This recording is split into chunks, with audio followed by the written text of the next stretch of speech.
Good morning. This is Wende Henley with the Bedford Area Chamber Vibes podcast. We are so thrilled today to have such a esteemed guest and award winner right here in Bedford, loving our teachers, but Teacher of the Year, Matt Uselton is here with us. Welcome, Matt. Oh, thank you. Thank you, Wendy. It's good to be here. So you are at Liberty High School. I am. How blessed they are to have you as a teacher. No, I'm blessed to be there. Well, it goes both ways, I know. Well, welcome. We're so thrilled to dive in and talk about all things education, teacher related, what's going on today in the schools, and much more. So we'll get right started. So you're currently teaching at Liberty High School, and you've been a part of BCPS for 8 years. And you've taught for 18 years, which you don't even look old enough to, you must have come right out. And so recently, you are our Teacher of the Year for Bedford County and for Liberty High School, of course, Region 5 Teacher of the Year. I mean, you are just all-time award winner. Yeah. How does it feel? It's pretty good. Feels pretty good, doesn't it? It does. It's an honor. It's just humbling to think that you're giving time, and it's important to remember that there are so many great teachers out there. So in a way, yes, I was singled out, but at the same time, I am just representative of all the fantastic teachers out there. Well, that's just another reason to give you an award. Okay. You're humble too. So, but certainly well deserved. And you've given your time and energy and mentorship, and it really shows for the area. So we're so thrilled to have you in Bedford. And so you also currently you're varsity golf coach, which that's awesome. And varsity for the girls tennis coach. So I understand recently you switched from the boys to the girls. Was that your choice? Or it was. Yeah. I've been coaching tennis kind of on and off my whole career. I played it in high school. Soccer's my first love, but we didn't have a soccer team when I was in high school because it was just kind of up and coming. And so I played tennis switching over to the girls. We got a pretty good team this year. We're looking forward to building on it. And it's always fun just to get out and interact with the students in a way that's not in the classroom. And it allows us to really just kind of grow as a team and individuals. And golf and tennis are both really nice because they're sports you can play for your entire life. That's what I was going to say. That's a lifelong sport. It is. And there's a lot of business deals done on the golf course and done on the tennis courts. And, you don't see the 85-year-old man out there playing football. Unlike my father-in-law, who's 80. I don't know. There's some.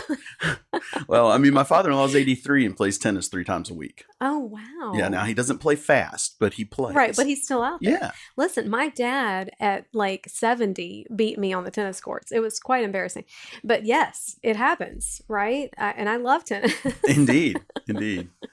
So, yeah. So let's talk about Region 5. What does that encompass? How big of an area are we talking? So the Region 5, the teachers are selected based upon what are called the superintendent districts. And we have 8 superintendent districts here in the state of Virginia. Region 5 is the largest. It stretches from Bedford County all the way up into Charlottesville, Albemarle County, on into Stanton, Harrisonburg, Waynesboro, Rockbridge County, Lynchburg, Amherst, Nelson. So we have the most amount of schools, the most amount of county and city teachers of the year in competition. So to win that one it was the only one I could compete in, but at the same time, it was a true honor because you're going up against some heavy hitters from Albemarle and, Stanton and there are no slouches. Right, exactly. And our teachers are great right now. We have some of the most wonderful teachers, and you've got to be at this point of all of the challenges you've had, you've got to have a passion for it and certainly want to educate for the future, and you've got to have that buy-in, and so you definitely do, and you're making a difference every single day, and you're teaching people that are going to go on to be doctors and lawyers and nurses, and they're going to welders serve, and welders. Absolutely. That's right. We want to talk about that, just as important, because every single job we need them. And we talked about this off air about the jobs that are going away because they're aged out and we don't have the workforce. So we'll get into that in a little bit. Well, I did want to throw this at you. Of the past 12, no, greater than that. The past 24 region of the year things, 12 of them have come from Bedford County. Wow, So that we're running at is about 50%. So fabulous. yeah, and just think about the quality of educators you have here. We are so blessed. I'm telling you what. And people need to know that. And I know there are people that move here just because they want their kids to be in our education system. Yep. And so it certainly speaks for itself. So thank you again. Oh my gosh, tremendous. My kids are out of school, but my grandkids are there. So Oh, okay. in Bedford County. So they've got a lot to learn. So it'll be a wonderful program in each school. So what drew you, inspired you to become a teacher? I've always been good at school. And that's, you're going to talk to teachers and you'll find out that that's kind of where they are. My mother was a teacher. My grandmother was a teacher. All of her aunts, or well, my great aunts, all of her sisters were teachers. And so it just kind of felt natural to me. Now, my father was a minister. And really and truly, as I told him, I want a captive audience 5 days a week, not just one day a week. And so teaching was a very natural fit for me. However, I had to stumble to get there. I started out thinking I was going to be a chemical engineer, and that was a rather rude awakening very quickly. And so I had to pivot, and I thought, where am I happy? Where do I feel like I can do well? And it was school. And so, yeah, I went through, I didn't go a traditional route. I went ahead and got my degree in English and my master's in English, and then came back and took education courses. And so that qualifies me to teach both at the high school and the collegiate level, which is nice because I do some dual enrollment there at Liberty High School with our kids. I don't know what you do. When do you have time to sleep? When I'm looking at all the things that you're involved in, and you Yeah, write plays. I I mean, do. it's incredible. Oh, so gifted. Well, and what a mentor. So, what do you think? What is the hardest part about teaching? Some of it's the grind. Really and truly, you're getting up every day and doing very similar things. And you can watch these kids grow, you can watch them change, but sometimes that change is very slow. And so within that, it just becomes a grind. That's part of it. The other part of it, I just teaching has always been hard. We've always faced challenges within the classroom, but in the current climate, we're now facing challenges from outside the classroom. We're facing anger and scrutiny and things like that, and that just makes it a different kind of hard. And I know Absolutely. that not all my teacher friends are surviving through this, and so that's difficult. But you put on your hat, you go in, and you say, "I'm doing this for the kids." Every day I go in and I do it for the kids. And I know that sounds very cliche, but with that reminder, I then find the energy and the strength to do it. That's right. And you see how much they're coming out of that and how much they need you too. And, you think about for teachers, they need that oxygen mask right now. Yes. I'm sure you've heard different lessons on, you've got to put your oxygen mask on yourself first Right. so that you can help somebody else. And I think the teachers right now need an oxygen mask. What is that right now? What does that look like? Is there anything that's coming that is inspiring teachers and giving them that extra incentive and to stay? Honestly, I think if we could hear positive voices, so far all we've heard is the negative. We've heard, oh, the teachers are causing this problem, the teachers are doing this, and then you hear how your other teacher friends are leaving the profession. If we could have some parents that are happy with what's going on, just standing up and saying, you know what, my kid has a great teacher, and I'm really, really proud of all the things that they're doing. Just hearing some of that and knowing that we're not alone, Right. because that can be so hard because sometimes you do feel like you're out on an island Right. all You're by yourself. alienated. Yeah. And And not only so, that, you're getting bombed at the same right, time. right. So even just a set of voices just coming Mm. forward and saying, hey, you know what? They're doing a great job and they're really taking care of my kid. And I know my kid can be tough some days, but I know my kid can be great and they love my kid no matter what. So the challenges right now, I know you've got the virtual learning. Mhm. What's going on in schools right now? So right now, really, I would say we're in a readjustment period. the kids, we had the virtual option last year, and the kids were coming in and basically sitting in one room, and it was isolation. It was still some face to face contact, but it was hard. And so now we're reacclimating these students to the classroom environment. The biggest challenge, if you stop and think about it, because I teach 10th graders, those 10th graders, the very last normal year they had was in 8th grade. And so, in a lot of ways, socially, emotionally, they're still in 8th grade. And so, we're spending the year kind of catching them up, teaching them, you know, how to behave as a 10th grader, how to function in school, how to get those things back. And it goes on down the line. You know, even with my own son, who's a freshman, you know, his last real year was a 7th grader. Well, you've met 7th graders, you know how they are. Yes. And so now we're trying to get them to bridge that gap, because it was not just learning that was lost, but it was some of the social emotional skills, and just being real cognizant of their needs. Do they need to talk more? Do they need some time to just process all of this? I know that there has been a big call to jump back into normal, but a lot of jumping back into normal is like jumping onto an already moving treadmill. You got to move your feet really fast. Whereas if we can get them on there and slowly, gradually bring them up to speed and get them where they need to be, then we're seeing a lot of success. And I can say, you know, we're in February at this point, and the kids have really adapted, and they've adapted faster than I think some folks imagined. So kids are resilient.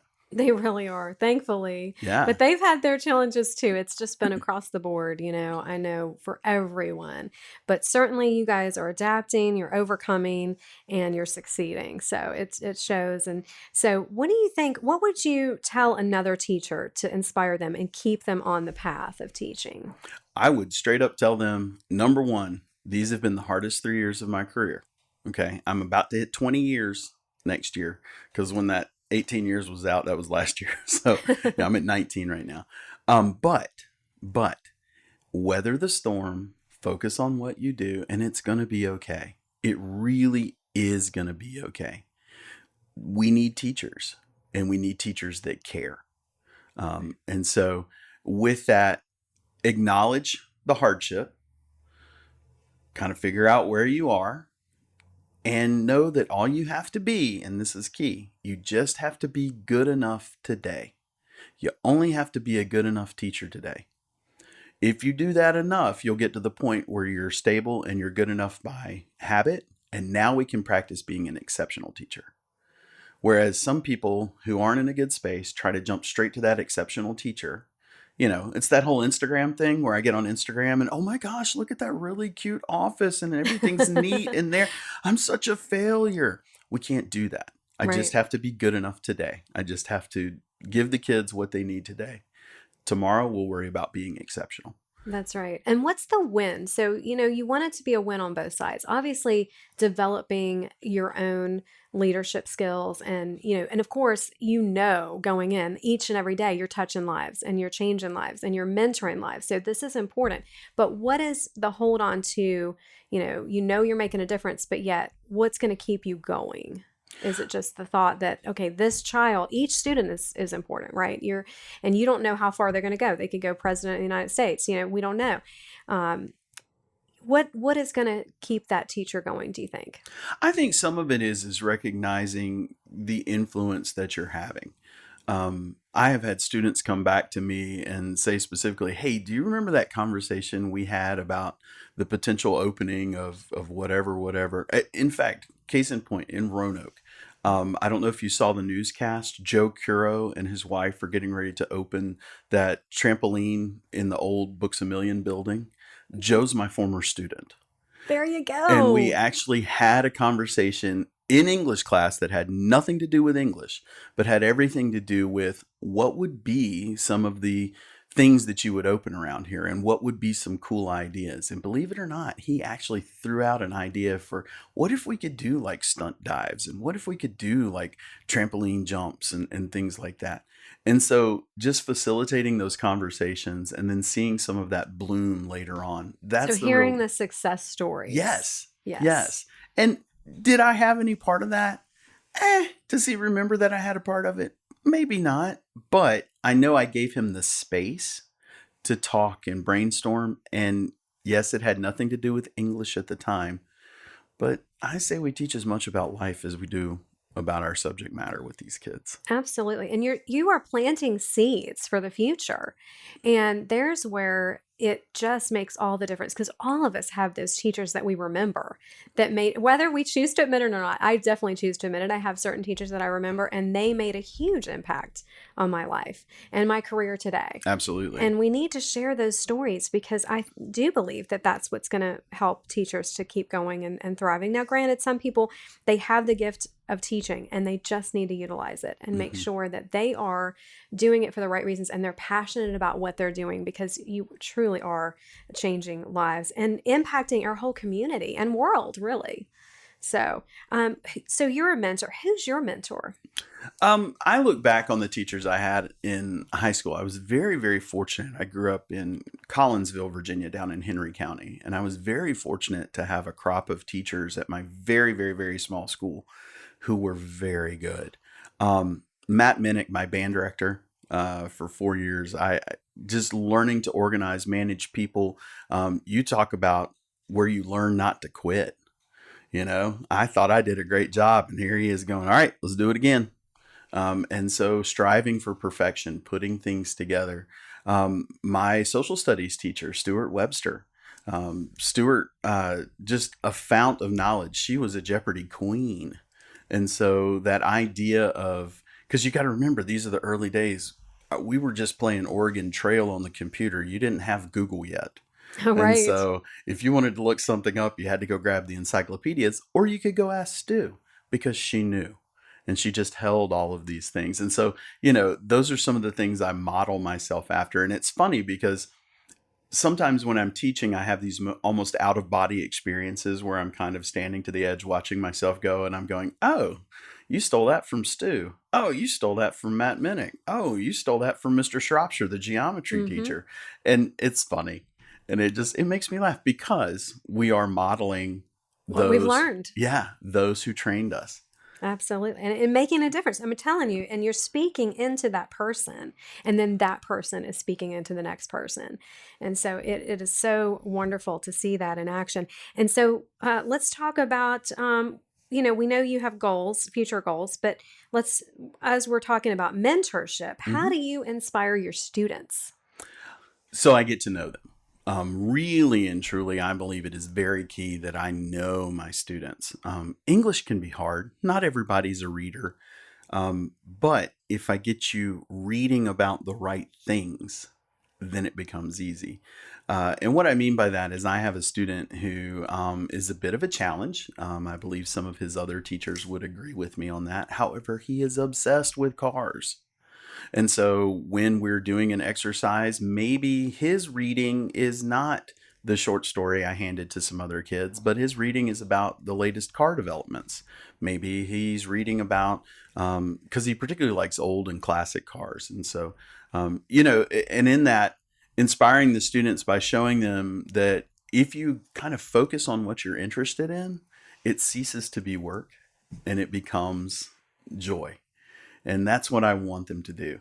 And I want them to figure out exactly what they're good at and then pour into that. We once upon a time when I was coming up, I don't know how it was with you because I figure you're probably younger than me. I hope so. It was college, college, college, college, college. Go to college, do the college, got to do the college, everything college. Now it's, hey, what are some of the options? Let's talk about trades. Let's talk about other ways that you can still fulfill and have a good life that doesn't necessarily involve college.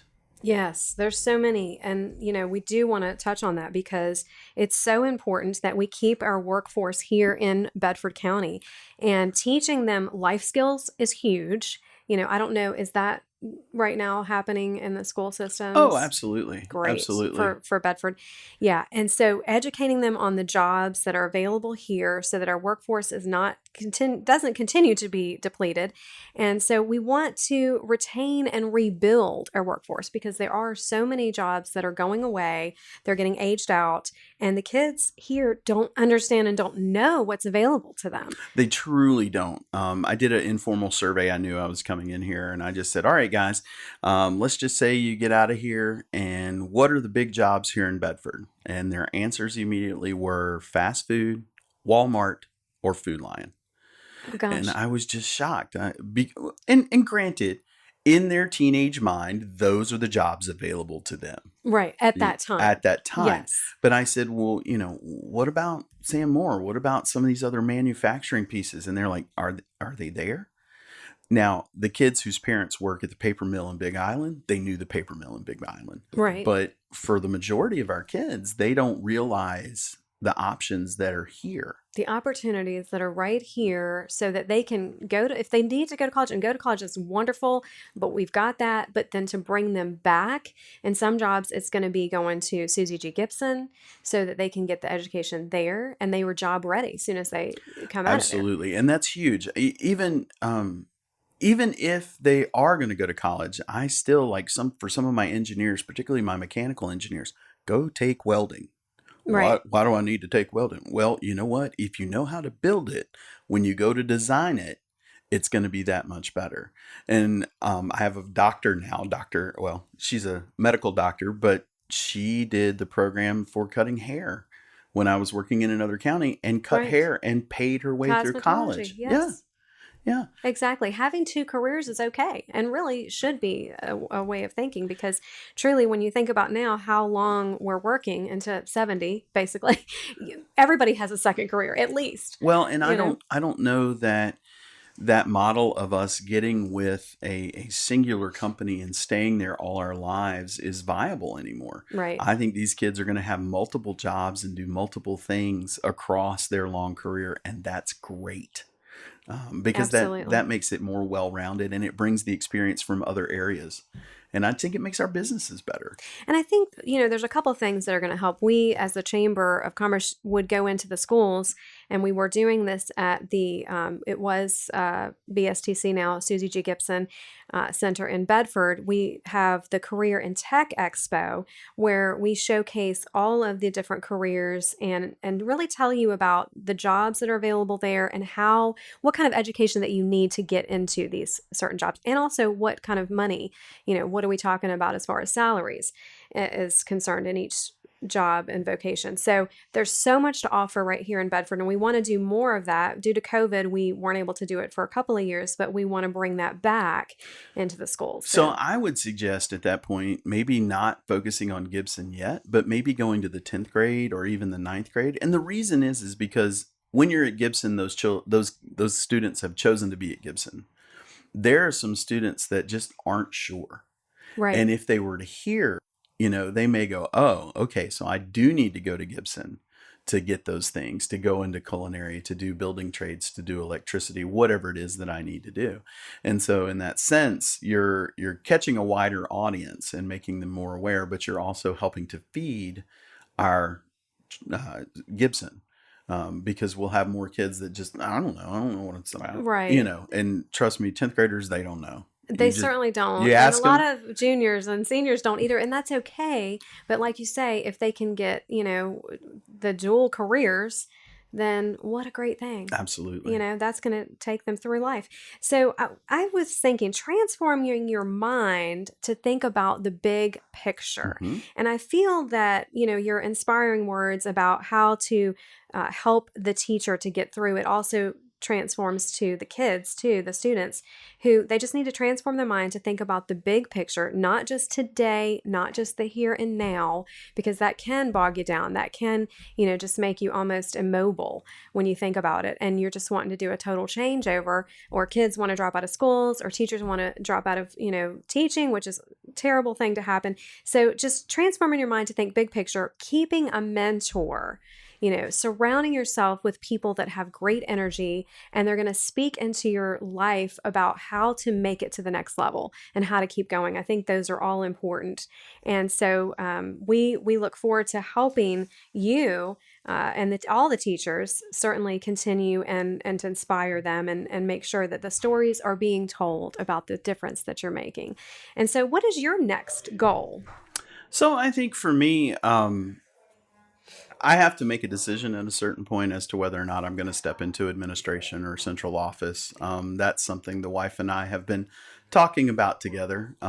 In one way, that's a nice set because I find that I care about teachers a lot.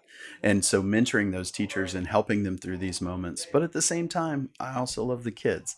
And I know that when you step into those higher levels, you lose some of that connection with the day-to-day stuff in the classroom. And that's, that's really the beauty of teaching. I'm where the rubber meets the road. I'm where things happen. So I guess I'll just focus on my Italian cooking. There you go. No, every year I try to teach myself a different form of cooking. This year it's Italian. A couple other years I did some other things. But, I heard you speaking earlier about being a lifelong learner. And that's so important. We just have to continue to learn, even if it's how to cook Italian. Just that growth and that exercise for our brains is so good. It really is. And it gets us up in the morning, right? It does. Thank you so much. You are truly making a difference every day. Please continue on. We certainly need you. Well, and we applaud you. And we'll look forward to seeing what's your future and how you're going to be impacting our entire community. So thanks, Matt. Thanks so much. Have Thanks a for having wonderful me. rest of your year. Oh, I'm going to. It's we'll good look forward times. to having you back and keeping track. All right. Sounds good. Thanks again. Thank Tune you. in to our next Chamber Vibes. We look forward to talking about our women in history for March.